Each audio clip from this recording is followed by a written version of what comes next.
हामी धेरैले हाम्रो आफ्नो राजनीतिक सम्भाषणमा प्रयोग गर्ने गरेको तथ्याङ्क हो। हामी बोल्दा पढ्दा भनिरहेका हुन्छौँ कि प्रत्येक वर्ष अनुमानित 5 लाख मानिस चाहिँ नेपालको श्रम बजारमा प्रवेश गर्छन् भनेर र करिब 1 लाखले मात्र रोजगारी पाउँछन् भन्ने कुरा एकदमै धेरै प्रयोग गरेको हो। एकदमै धेरै प्रयोग हुँदो रहेछ, मैले पनि प्रयोग गर्थेँ। तर यसको स्रोत के हो भनेर खोज्दै जाँदै गर्दा स्रोत कहीँ पनि भेटिएन।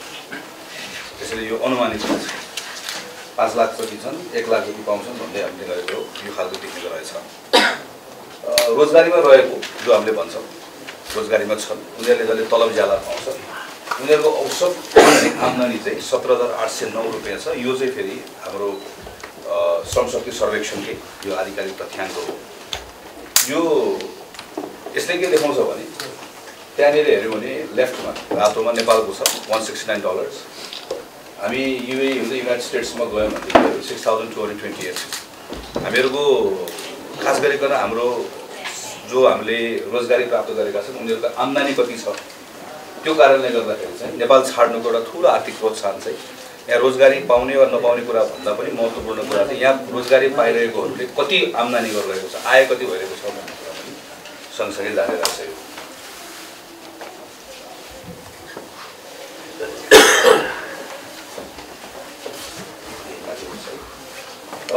यो यसमा पनि म धेरै जान्नु हाम्रो यो पनि राष्ट्रिय जनगणनाको तथ्याङ्कले कम्पलसेन्टको हो।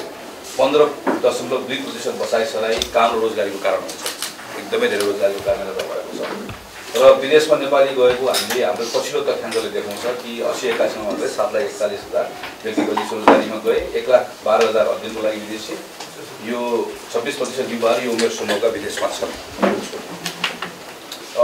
यो अप्रवासीको कारणहरू यो पनि जनगणनाकै हो। यसमा अलिकति हामीले हेऱ्यौँ भने थोरै यो रातो अध्ययनको थोरै बढेको, डिपेन्डेन्ट भन्ने अरूमा आश्रित भएर गएको थोरै बढेको, रोजगारीको थोरै घटेको देखिन्छ।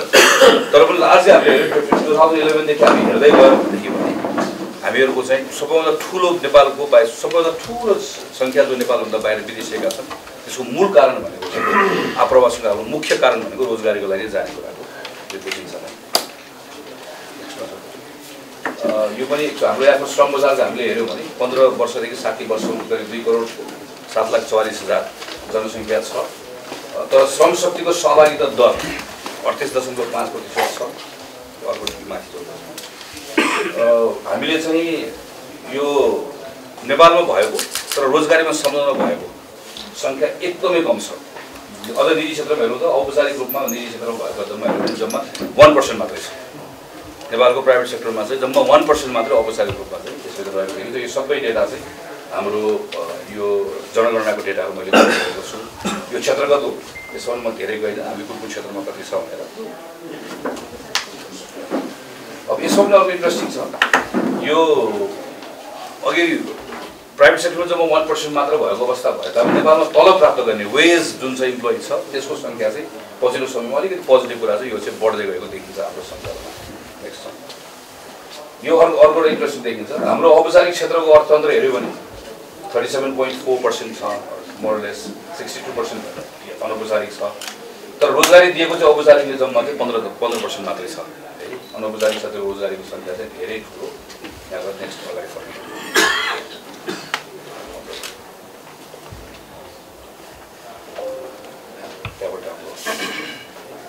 अब यो यस्तो पनि छ यो अवस्था। एकातिर चाहिँ नेपालमा श्रमिकको अभाव रहेको भन्दै सरकारसँग गुहार गरिरहेको, अस्ति भर्खर प्राइम मिनिस्टरसँग डेलिगेसन जानुभएको, यो पनि हामीकै छ।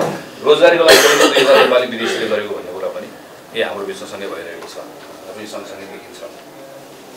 त्यसैले यसमा अरू थुप्रै छ, म यसमा गइनँ। खालि मैले के मात्र राख्नु खोजेको हो भने हाम्रो सन्दर्भमा पपुलेसनको सबैभन्दा ठुलो जनसङ्ख्या हाम्रो श्रमको बजारमा जाने उमेरको जनसङ्ख्या छ। त्यसमध्येको ठुलो जनसङ्ख्याले रोजगारी प्राप्त गरेको छैन। जसले प्राप्त गरेको छ उसको पनि कम तलब छ। त्यही कम तलब भएको कारणले गर्दा ऊ विदेशिएको छ। त्यो र होल हाम्रो इकोनोमी त्यही विदेशीको कुरासँग जोडिएको छ भने हाम्रो सेन्ट्रल कुरा नेपालको आजको दिनको सबैभन्दा ठुलो मुद्दा भनेको रोजगारी हाम्रो सबभन्दा ठुलो राजनीतिक मुद्दा हो, अर्थ राजनीतिक मुद्दा हो र त्यस कारणले गर्दा सबभन्दा ठुलो प्रमुख राजनीतिक मुद्दा रोजगारी हो। रोजगारी हुनुपर्छ। यही कुरालाई हाम्रो बिचमा लामो छलफल, यस्तै खालको छलफल संवाद श्रृङ्खला अरू पार्टीको विभागका साथीहरूले गरेको कार्यक्रममा पनि हामी सहभागी हुँदै गर्दा हामीले सुनेको कुरा हाम्रो साथीहरूले गर्दै गर्दा हामी माननीय विश्वप्रकाश शर्मा र म हामी लामो छलफल गर्दै गर्दा यो यसरी छरिएर बसेको कुराहरूलाई एक ठाउँमा ल्याएर रोजगारी प्रमुख राजनीतिक मुद्दा हुनुपर्छ भन्ने कुरा हामीलाई लागेको छ भने एक ठाउँमा ल्याएर नेपाली कङ्ग्रेसले यसलाई पहिला प्रमुख राजनीतिक मुद्दाहरूलाई बनाउनुपर्छ, यसका निम्ति बहसलाई अलिकति व्यवस्थित गर्नुपर्छ भनेर हामी यसमा जुटेको हो र यो हामी गर्न सक्छौँ। आज यो अहिलेको हाम्रो रोजगारीको जे अवस्था छ यसलाई हामी बदल्न सक्छौँ, यसलाई फेर्न सक्छौँ। यसका निम्ति चाहिँ हामीसँग अहिले जे उपलब्ध छ यो भएको अवस्थामा पनि काम गर्ने हो भन्ने हिसाबबाट हामीले सोच्यौँ। अब हामी के गर्छौँ त, म छोटकरीमा यसो जान्छौँ। हामीले एउटा अभियान बन्यो। यो अभियान हामी के गर्छौँ भन्ने सन्दर्भमा नेक्स्ट पहिलो कुरा चाहिँ हामीले गर्न खोजेको हाम्रो राजनैतिक विमर्शको केन्द्रमा रोजगारी ल्याउनु पर्यो। हामी अहिले पनि स्थानीय निर्वाचन हामीले हेऱ्यौँ, प्रदेशको निर्वाचन हेऱ्यौँ, हाम्रो राजनीतिक कार्यक्रमहरू भइरहेका छन्, देशभरि हामी गइरहेका छौँ, मिलिरहेका छौँ। कोठाभित्र हुने कार्यक्रम, कोठा बाहिर हुने कार्यक्रम कहिलेकाहीँ झुकिएर छेउबाट रोजगारीको विषय उठ्यो भने पनि, विषय वा प्रसङ्गले उठ्यो भने बाहेक रोजगारी हाम्रा बिचमा न राजनीतिक मुद्दा बनेको छ, न प्रतिस्पर्धाको मुद्दा बनेको छ, बहसको मुद्दै छैन। हामी देख्छौँ पश्चिमा देशहरूमा अहिले त पोलिटिकल ल्यान्डस्केपमा केही कुराहरू बदलिएको छ। एउटा अहिलेको इलेक्सन युरोप र अमेरिकाको दुवैतिर हामीले हेऱ्यौँ भने अहिले फेरि बरु त्यहाँ चाहिँ बरु थोरै तपाईँ त्योभन्दा अगाडिको छौँ। चाहे हामीले फ्रान्सको इलेक्सन हेरौँ, चाहे हामीले जर्मनीको इलेक्सन हेरौँ, चाहे हामीले संयुक्त राज्य अमेरिकाको इलेक्सन हेरौँ, अहिलेको पछिल्लो केही ट्रेन्डहरू छोडेर हेर्ने हो भने इभन पश्चिमा देशहरूमा पनि सबैभन्दा ठुलो मुद्दा चाहिँ रोजगारीको मुद्दा चाहिँ एउटा इन्कम्बेन्टले आफ्नो शासन छोड्दै गर्दाखेरि चाहिँ दोहोऱ्याउने कुराको दाबी गर्दै गर्दाखेरि पनि रोजगारीको मुद्दाहरू छन् र अर्को कसैले बदल्नु पर्ने रोजगारीको मुद्दाहरू छ। यसरी विषयहरू आउने हामी देख्छौँ। हामीले छिमेकी देशहरूमा पनि देख्छौँ। तर हाम्रो सन्दर्भमा चाहिँ बरु राज्य सरकारले आफूले वितरण गरेका चाहिँ विभिन्न खालका जति पनि चाहिँ यो क्यास ट्रान्सफर्सहरू छ, अरू खालको ट्रान्सफर्सहरू छन्, यो बरु चाहिँ हामीले मैले कति गरेँ भन्ने कुरामा हाम्रो बरु प्रतिस्पर्धा देखिन्छ। मेरो पालिमिति भएको मैले यति गरेँ भन्ने कुराको सन्दर्भमा मेरा पोलिसिजहरूको कारणले गर्दाखेरि मैले इम्प्लोइमेन्ट सृजना गर्ने कुरामा यो गरेको छु अथवा विषय यसरी लिएको छु भन्ने सन्दर्भमा चाहिँ हाम्रो विमर्शको केन्द्रमा यो छैन। हाम्रो एउटा कोसिस आज पार्टीको केन्द्रीय कार्यालय अभियान सुरु गरेर हामी यसलाई नेपालको राजनीतिक विमर्शको केन्द्रमा लिएर आउन चाहन्छौँ। हामी यो बहसलाई एकदम सुसूचित बहस बनाउन चाहन्छौँ। नेक्स्ट पर्सन यसमा यति मात्रै भने सेकेन्डमा राखेको मैले अर्को सुसूचित बहस भनेर लेखेँ यहाँ। दोस्रो हामीले यो हाम्रो राजनीतिक विमर्शको केन्द्रमा रोजगारी पनि आयो। हामीले रोजगारीको बारेमा कुरा गर्न थाल्यौँ, हामीले त्यसको बारेमा बहस गर्न थाल्यौँ, विवेचना गर्न थाल्यौँ, हामीले त्यसको विषयमा प्रतिस्पर्धा गर्न थाल्यौँ। तर सँगसँगै के पनि गर्नुपर्छ भने यो हाम्रो आफ्नो बहसलाई त इन्फर्म पनि हुनुपर्छ, एभिडेन्स बेस्ड पनि हुनुपर्छ। अहिले मैले भनेको जस्तै के हुन्छ भने हामी एकजना आएर चाहिँ सारा मानिसहरू नेपाल छोडेर गइदिए भनेर हामी भनिदिने भयो, अर्कोले अर्को भनिदिने भयो, अर्कोले अर्को भनिदिने भयो, जसको कारणले गर्दा हामी सिम्टम्सको कुरा गर्ने भयो। के कारणले गर्दाखेरि होला कि हाम्रा मानिसहरू बाहिर काम गर्न गइरहेका छन्, एउटा नयाँ उद्योग खोल्यो कि एउटा कसैले पनि गार्मेन्ट उद्योग खोल्यो भने अहिले हामीले हेऱ्यौँ भने हाम्रो नेपालले एक्सपोर्टको जुन स्ट्रेटेजी हाम्रो बनाएको छ ट्रेडको, त्यसमा हाम्रो मुख्य मध्ये चाँदीको गहना पनि हो। चाँदीको गहनाको फेरि तथ्याङ्कले के भन्छ, हाम्रो अध्ययनले के भन्छ भने 90% भन्दा बढी विदेशी कामदार चाँदीको गहना बनाउने ठाउँमा काम गर्छ। त्यो नेपालले जब एक्सपोर्ट बढाउँदै गयो चाँदीको गहनामा झन् एक्सपोर्ट बढाउँदै गयो भने हामीले आम्दानी चाहिँ हुने रहेछ विदेशी मुद्रा, तर त्यसले रोजगारी सृजना गर्यो भने रोजगारी नेपालीले नपाउने रहेछ, किनकि त्यो क्षेत्रमा नेपाली छँदै छैन। भर्खर हामीले देख्यौँ कि ललितपुरको महानगरपालिकाले त्यस कारणले गर्दा त्यहाँ चाहिँ 90% भन्दा बढी विदेशी कामदार भएको हुनाले गर्दा म चाहिँ अब यहाँ म एउटा व्यवस्थित तालिम सञ्चालन गर्छु र नेपाली कामदारलाई नै म यहाँ गराउँछु भनेर उसले कार्यक्रम सुरु गरेको हामीले पायौँ। यहाँनिर हामी स्थानीय सरकार आवश्यकता जोडिएको आएको देखिन्छ।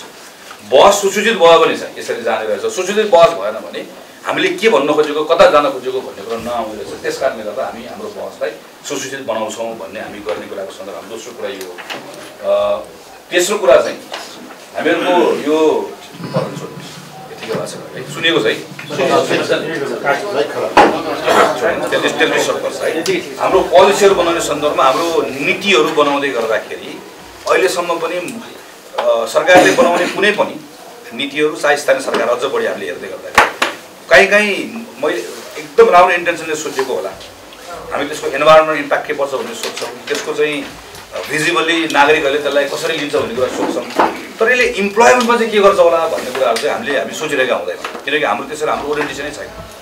हामी के चाहन्छौँ भने हाम्रो पार्टी प्रतिनिधि, हामी जनप्रतिनिधि, चाहे लोकल गभर्मेन्टमा काम गरेको होस्, चाहे एमपिज होस्, चाहे मन्त्री होस्, हामी यसको ओरिएन्टेसन चाहिँ विस्तार कतातिर लानु पऱ्यो भने प्रत्येक कुरा गर्दै गर्दा मैले गरेका कामहरूबाट मेरो निर्णयहरूबाट रोजगारी सृजना भएको छ कि रोजगारीहरू झन् सृजना हुने ठाउँहरू सङ्कुचित भएको छ कि यसले कतातिर लिएर गएको छ भन्ने सन्दर्भमा हामी यसलाई यसरी लिएर जान चाहन्छौँ र यसमा सबभन्दा बढी हाम्रो पार्टीको विभाग हो जुन विभागले राम्रोसँग काम गरिरहेको छ हाम्रो विभागहरू काम गर्ने कुराको सबभन्दा महत्त्वपूर्ण माध्यम हुनेछ 753वटा सरकार हामी सबै सरकारसँग काम गर्छौँ तर अझ हाम्रो स्वाभाविक रूपमा हामी पार्टी भएको हुनाले हाम्रो सहजता पनि त्यही हुन्छ हाम्रो तर्फबाट निर्वाचित भएर गएका स्थानीय सरकारहरू छन् हामी पहिला उहाँहरूसँग कुराकानी गर्छौँ उहाँहरूसँग काम गर्छौँ हाम्रो प्रदेश सरकारहरू छन् यी ठाउँहरूमा हामीले सँगसँगै काम गर्दै जान्छौँ र त्यसपछि अर्को महत्त्वपूर्ण भनेको चाहिँ रोजगारी भनेपछि मैले सरकार भने सरकार एउटा सानो पार्ट मात्रै हो त्यसका पोलिसी उसले कुन ठिक लिन्छ लिँदैन भन्ने कुरा मात्र मुख्य रूपमा फेरि रोजगारी सृजना गर्ने भनेको चाहिँ निजी क्षेत्रै हो त्यसैले त्यो हामीले अर्को काम गर्ने भनेको त्यो निजी क्षेत्रले चाहिँ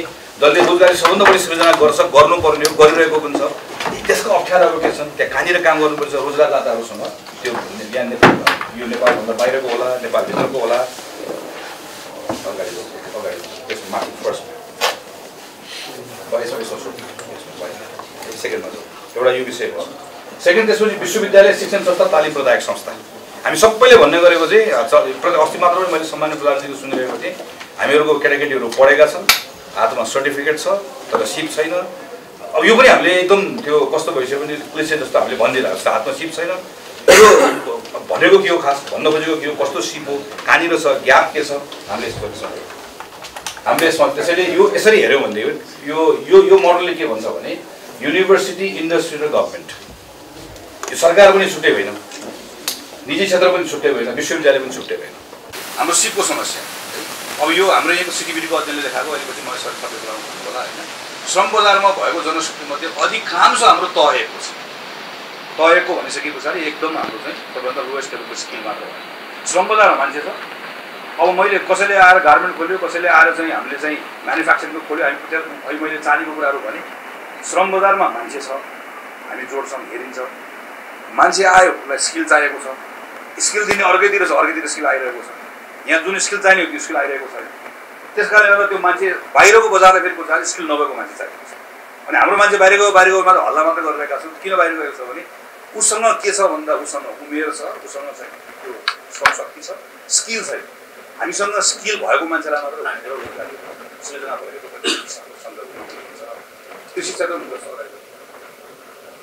कृषि क्षेत्रमा मात्र भएको जुन हामी एग्रिकल्चरको भरमा 85% श्रमिक चाहिँ तहेको छ यो डेटा यो हाम्रो आफ्नै यहाँ भइसक्यो सबै यहाँ भएकै डेटा हो होइन अब श्रमशक्तिको प्रक्षेपणको कुरा मात्रै हेर्दै गर्दाखेरि चाहिँ यो टिबेटले चाहिँ 2030 सम्म हामीलाई 20 लाख चाहिँ यो चाहिँ टिबेट प्रशिक्षित भएको दक्ष जनशक्ति चाहिन्छ टेक्निकल चाहिन्छ सबभन्दा बढी निर्माण क्षेत्रमा चाहिन्छ र भन्छ होइन जस्तो अब हामीले कसरी सोच्नुपर्छ भन्ने हाम्रो यहाँको आर्गुमेन्टहरू अहिले प्रारम्भमा देखिन्छ भने अब नेपालमा चाहिँ अब केही वर्षभित्र हामीहरू यो जसरी इन्फ्रास्ट्रक्चर बनाउने कनेक्टिभिटीको कुराहरू गर्दा छौँ यो कनेक्टिभिटीको कुराहरू गर्दै गर्दाखेरि म्यासिभ इन्भेस्टमेन्ट इन्फ्रास्ट्रक्चर गर्न पनि पर्ने छ त्यो म्यासिभ इन्भेस्टमेन्ट इन्फ्रास्ट्रक्चर गर्दै गर्दा त्यसले जुन चाहिँ एकदम ठुलो जनशक्ति रोजगारीको नम्बर सृजना गर्न सक्छ त्यसको लागि चाहिने चाहिँ जनशक्ति चाहिँ हामीसँग चाहिँ हुन्छ कि हुँदैन त्यो कुरालाई हामीले सँगै राखेर हेर्नुपर्ने छ तलबाट व्यवसायिक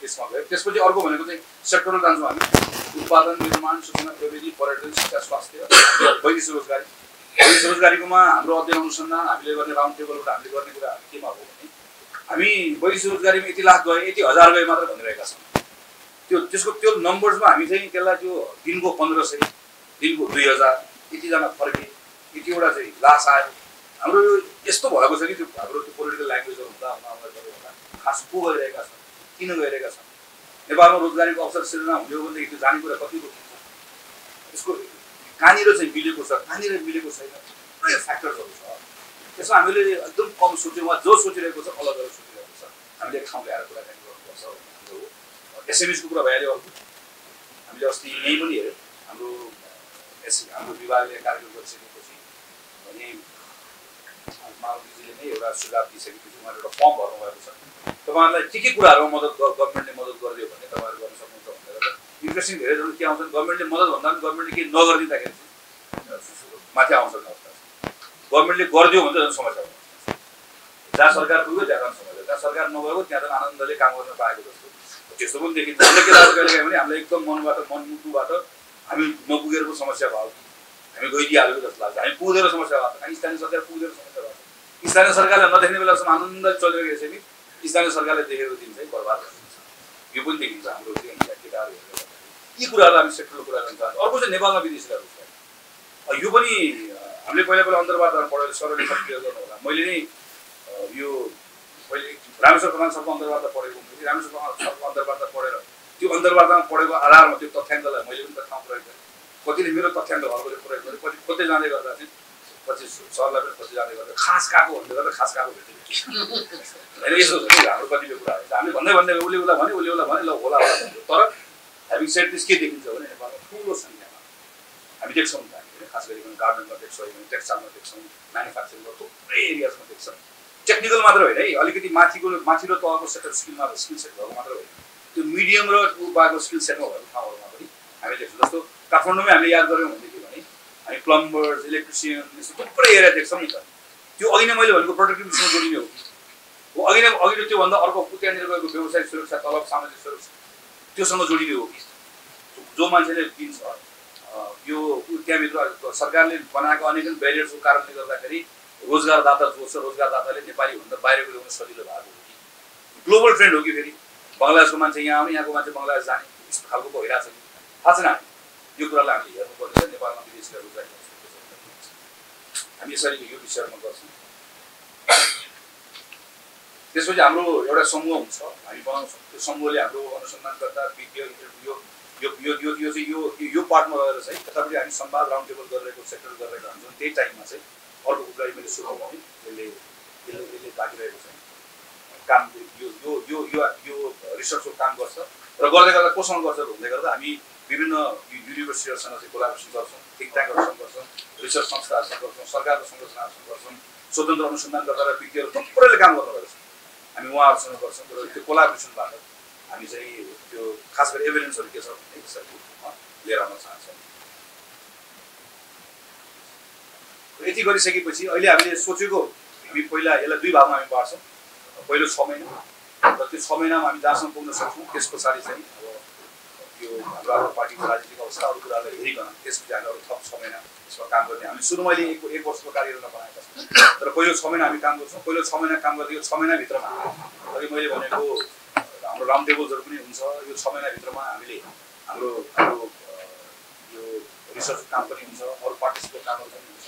यही 6 महिनाभित्रमा हाम्रो जनप्रतिनिधिको ओरिएन्टेसन काम पनि हुन्छ। यही 6 महिनाभित्रमा सङ्घको सरकारले, प्रदेशको सरकारले, लोकल गभर्मेन्टले गर्नुपर्ने कुराहरू के हुन् भन्ने बारेमा हामीले इन्टरभेन्सनको कुराहरू बनाएर पनि सकेका हुन्छौँ। त्यसले हामीले यसो हेर्दै गर्दा हामीले सोचेको चाहिँ के हुन्छ त यो गरिसकेपछि त्यसलाई व्यवस्थित ढङ्गले एउटा अभियानको रूपमा लिएर विमर्शको केन्द्रमा रोजगारी चाहिँ र सरकारको प्राथमिकतामा रोजगारी आउने एउटा अवस्था बन्छ।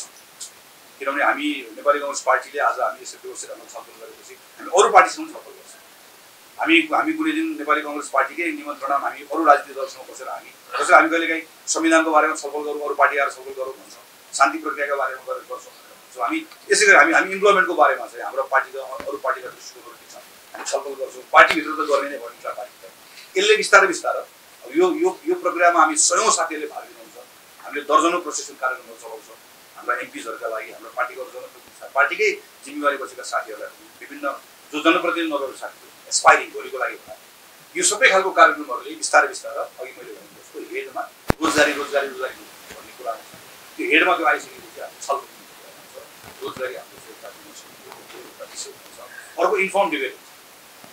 बिस्तारै हाम्रो कुरा चाहिँ पार्लियामेन्टभन्दा बाहिर हाम्रो जनप्रतिनिधि साथीहरूले अघिले बोल्दै गर्दा अघि जुन कुरा हामी गएको 5-6 वर्षमा हामी जुन कुरा भनिरहेका छौँ कतिपय कुराहरू चाहिँ एभिडेन्समा आधारित छैन। त्यसले गर्दा हाम्रो बहस चाहिँ सुसूचित नहुँदै गर्दाखेरि चाहिँ जिम्मेवारीमा आएको साथीहरूले के गर्ने भन्ने कुरा हामीले थाहै भएको छ। काठमाडौँमा अस्ति एउटा तथ्याङ्क भन्दै थियो, थाहा छैन त्यसलाई पनि चेक गरेर नगरी हुँदैन। एउटा व्यक्तिले सञ्चालन भएको तालिम डिभाइडेड बाई व्यक्ति गर्दै गर्दै एउटाको भागको 3टा वर्ष सरले थप्नु होला, एउटाको भागको 3टा तालिम गर्ने अवस्था आइसक्यो। मतलब एउटा यो कतै मैले पढेछु, थाहा छैन त्यो के तर यस्ता कतिपय कुराहरू छन् हो के चाहिँ यी कुराको सन्दर्भमा हाम्रो डिबेटहरू हाम्रो बहसहरू चाहिँ सुसूचित हुने अवस्था बन्छ। एउटा नयाँ ट्रेन्ड यसबाट सुरु हुन्छ भन्ने कुरा हो। पार्टीको तहमा मैले माथि भनिसकेँ 1 नम्बरसँग जोडिन्छ रोजगारी केन्द्रित अभिमुखीकरण हुन्छ। नेपाली काङ्ग्रेस पार्टीभित्र रोजगारी यसरी अभिमुखीकरण हुने कुराले अरू पार्टीलाई पनि त्यसले स्वाभाविक रूपमा त्यसले सकारात्मक प्रभाव पार्छ।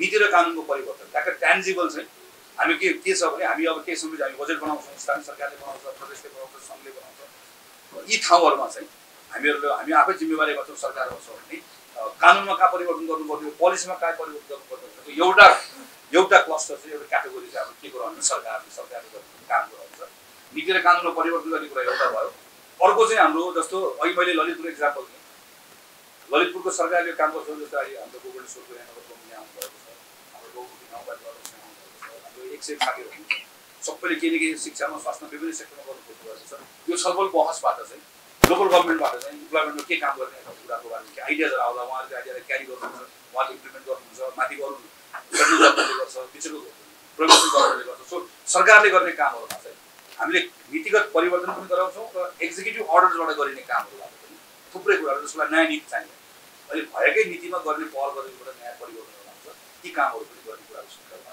ठोस उपलब्धि हुन्छ र अन्तिम कुरा सबभन्दा महत्त्वपूर्ण कुरा चाहिँ सरकारवालाको सहकार र समन्वय छ हामी जस्तो युनिभर्सिटीको कुरा अहिले गऱ्यौँ हामीले सिटिभीको कुरा गऱ्यौँ प्राइभेट सेक्टरको कुरा गऱ्यौँ प्राइभेट यो शैक्षिक संस्थाको कुराहरू गऱ्यौँ सबैले आफ्नो ठाउँबाट केही न केही कामहरू गरिराख्नु भएको छ तर यो एकै ठाउँ ल्याएर बसेर र पोलिटिकल पार्टी पनि यसरी आएर मिसेर कुराकानी गर्दै गर्दाखेरि चाहिँ यसबाट हुने जुन समन्वय छ यी समन्वयहरूबाट चाहिँ सायद चाहिँ जस्तो उदाहरणको लागि आइटी सेक्टरमा काम गरिराख्नु भएको साथीहरूले हामीलाई के भनिराख्नु भएको छ भने जुन दिनसम्म विश्वविद्यालयले आइटीको ह्युमन रिसोर्स उत्पादन गर्ने कुराको सन्दर्भमा चाहिँ यो कोटा तोक्छ त्यो बेलासम्म चाहिँ त्यो आइटी इन्डस्ट्री जोड्नै गर्दैन किनकि आइटी एउटा यस्तो सेक्टर हो जहाँ चाहिँ कति मान्छे छ पहिला कति रोजगारी उपलब्ध छ भनेर हुने होइन कि यदि नेपालमा चाहिँ हजारौँ इन्जिनियर छ भनेर भन्यो भने चाहिँ हजारौँ इन्जिनियरको पुल भएको छ भने म चाहिँ आइटीको नयाँ बिजनेस सुरु गर्छु भन्ने मान्छे छ त्यस कारणले गर्दा युनिभर्सिटी सोच्ने तरिका चेन्ज गर्नुपर्छ आइटीको यसमा चाहिँ 20जना 25जना कोटा टोकेर पुल तयार हुनुपर्छ युनिभर्सिटी त्यो यदि आइटी युनिभर्सिटीको कुरा छ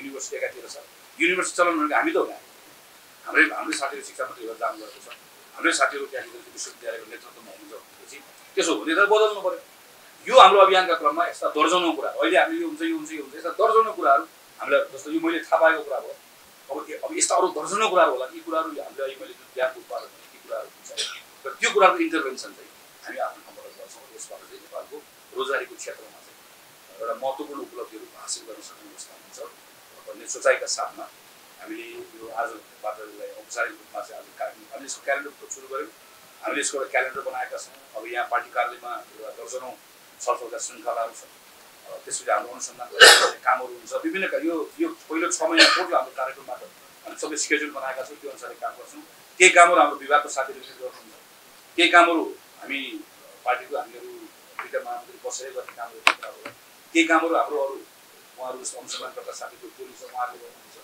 यो सँगै हामीले एउटा कोलाबोरेसनमा पार्टीको सबै चिजहरू परिचालित गरेर हामीले यसरी अभियानको लिएर जान्छौँ आज यो कुरा अलिकति यहाँहरूलाई हुनु भनेर पनि हो र आज चाहिँ यो पहिलो दिनको पहिलो कार्यक्रममा अब एकदम छोटो हाम्रो यहाँ 4 जना अतिथिहरू हुनुहुन्छ उहाँहरूको लागि चाहिँ उहाँहरूको हामी त्यही छोटकरीमा यहाँ यो राउन्ड टेबलमा कुराहरू सुन्छ र रोजगारी सृजना गर्ने रोजगारी अभिवृद्धि गर्ने विषय ज्वलन्त विषय हो र साझा विषय हो र यसमा नेपाली काङ्ग्रेस पार्टी एउटा पुरानो दल र संसदमा रहेको ठुलो दल भएको नाताले यसलाई अग्रसरता नेपाली काङ्ग्रेसले लिउँ र सबैलाई साझा विषयमा राष्ट्रिय रूपमा ध्यान आकर्षण गराउँ भन्ने पनि हाम्रो कार्यक्रमको उद्देश्य हो रोजगारीको यो विषयमा प्रवेश गर्नु पूर्व पृष्ठभूमिमा हाम्रा दुईटा कार्यक्रमहरू भएका छन् डाक्टर गोविन्द पोखरेल विभागीय प्रमुख रहनुभएको अर्थ तथा नीति सम्बन्धी विभागले नेपालमा वैदेशिक रोजगारको वैदेशिक सहयोगको अर्थ राजनीतिको सन्दर्भमा छलफल गरेको छ त्यो कहीँ न कहीँ रोजगारीसँग गाँसिन्छ अर्को एसएमइजहरूको एउटा सम्मेलन साना तथा मझौला व्यवसाय विकास विभागको प्रमुख उर्मिला थपलिया हुनुहुन्छ र त्यो विभाग मार्फत बाहिर 83 वटा स्टल राखेर 2 दिनसम्म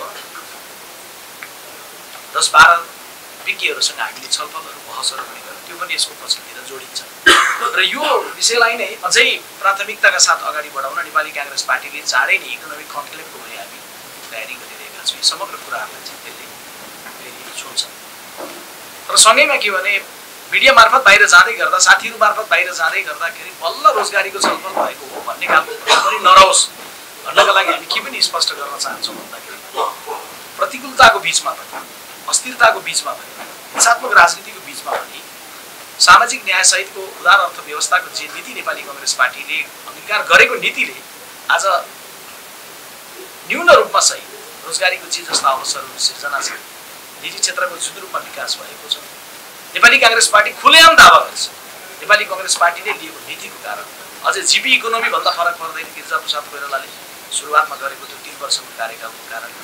त्यसले गर्दाखेरि राजनीतिक दलले बल्ल रोजगारीको सन्दर्भमा छलफल गर्न थालेछ भन्ने खालको चाहिँ स्वदेशमा विदेशमा रहेको कुनै पनि युवालाई पर्नुहुन्न। यो चाहिँ त्यसपछिको अर्को स्टेप। यस बीचमा चाहिँ हामी त्यो सुरुवातको समुन्नतिको दोस्रो जग भनौँ बीपीले स्थापित गरेको पहिलो जग पछाडि सुरुवात 46 पछाडि जुन दोस्रो जग बन्यो त्यसपछि लामो समय अस्थिरतामा द्वन्द्वमा पनि रह्यो। अब संविधान निर्माण भएको छ, शान्ति स्थापना भएको छ, 3टा तहका सरकारहरू बनेका छन्। त्यस पछाडि ब्युटिफुल डेज अफ हिस्ट्री भनेर भन्न मिल्ने पोइन्टमा चाहिँ कहीँ हामी छौँ। असन्तुष्टिहरू छन्, प्रश्नहरू छन्, त्यसलाई निराशा भनेर धेरै व्याख्या गरिने भन्दा असन्तुष्टि छन्, त्यसलाई सुन्ने सम्बोधन गर्ने र सही ढङ्गले अगाडि जाने भन्ने सन्दर्भमा जाँदै गर्दाखेरि विगतमा भएका कुरालाई पनि सम्झेर अब हामी यसलाई नयाँ सन्दर्भमा चाहिँ नयाँ चुनौतीको सन्दर्भमा नयाँ ढङ्गले जानुपर्छ भन्नका लागि चाहिँ यो विषयमा गम्भीरतापूर्वक प्रवेश गरेका छौँ। अब यसको लागि कतिपय नीतिगत रूपमा गर्नुपर्ने सुधारको विषय होला। श्रम बजारमा वास्तवमा आएको सङ्ख्या भनेर अनुमानितसँगै आवश्यक सङ्ख्या कति हो भनेर त्यसको पूर्व खाका तयारी गर्नुपर्ने विषय होला। स्किल डेभलपमेन्टको सन्दर्भमा राज्य तिनै तहका सरकारहरूले सोच्नुपर्ने दृष्टिकोण बनाउनुपर्ने कार्य गर्नुपर्ने विषय होला। यी विषयको सन्दर्भमा पनि हामी बहस मार्फत यसलाई आगामी दिनमा साझा अभिमत सबैको बनाएर त्यसतर्फ सबैको ध्यान आकर्षण गर्न चाहन्छौँ। हामीले चुनौतीको रूपमा चाहिँ विविध कुरालाई पनि सँगैमा लिएका छौँ। आज हामी एकदमै ठुलो सपना राखिरहेका छौँ र अब सबै आत्मरोजगारी भइ नै हाल्नेछ 2 वर्षमा 5 दिनमा भन्ने कुरो राख्नलाई कांग्रेस पार्टी उभिएको होइन। तर यो दिशातर्फ सबैलाई ध्यान आकर्षण गराउँदै गर्दा सबै खाले चुनौतीलाई चिरेर फेरि पनि संघीय लोकतान्त्रिक गणतन्त्रको बाटोबाट नै यसलाई सम्बोधन गर्न सकिन्छ भन्ने कुरामा पनि हामी छौँ। त्यसैले नेतृत्वमा होस् या नागरिक तहमा होस् एक ढङ्गको अस्थिर मनोविज्ञानलाई पनि चिर्दै जानुपर्ने कर्तव्य पनि यो बेलामा छ। हामी के कुरामा प्रष्ट छौँ भने पुरानो बाटो हिँडेर नयाँ गन्तव्यमा पुग्न सकिँदैन।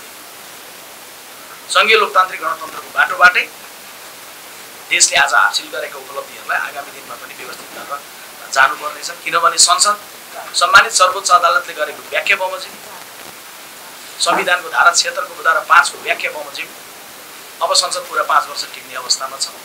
संसद 5 वर्ष रहँदै गर्दा संविधान संशोधनको विषयमा पनि हामी छलफलमा छौँ र संविधान संशोधन पछाडि कसरी स्थिर ढङ्गले 5 वर्ष नै प्रधानमन्त्री रहन सक्ने पद्धतिमा जान सकेला त्यो प्रयासमा छौँ।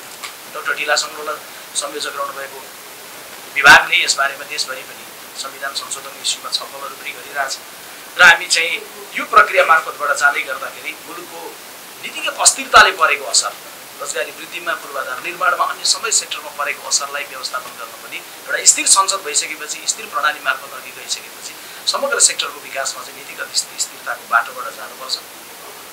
आगामी दिनमा एआई मार्फत सिर्जना हुँदै गरेको रोजगारीले पर्न सक्ने असरलाई पनि फेरि उत्तिकै गम्भीरतापूर्वक ख्याल गर्नुपर्छ।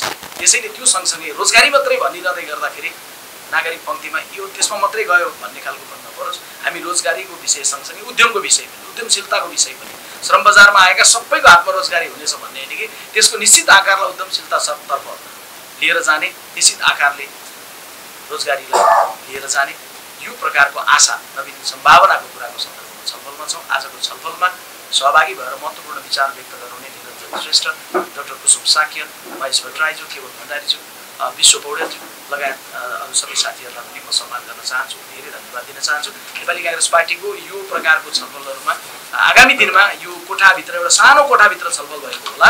हामीसँग हलहरू थुप्रै छन्, तर हामीले चाहिँ सानो एउटा चाहिँ अनुसन्धान गर्ने एउटा थलो पनि हो। यो त्यस हिसाबले सानै रूपमा गऱ्यौँ। यसको असुविधाको लागि म क्षमा पनि चाहन्छु सबैसँग। तर सानो कोठाभित्रबाट बसेर गरिएको चिन्तनले पनि धेरै ठुलो प्रभाव राख्न सक्छ। एउटा भनाइ पनि छ, 1 मिनेटमा दुनियाँ बदलिँदैन, तर 1 मिनेट गहिरो सोचेर गरेको कर्मले दुनियाँ बदल्न चाहिँ योगदान गर्न सक्छ। त्यसैले आजको हाम्रो छलफल महत्त्वपूर्ण भएको छ भन्ने विश्वासका साथ यहाँ सबैको सहभागिताको लागि धन्यवाद दिँदै यो कार्यक्रम यही टुङ्गीमा जानकारी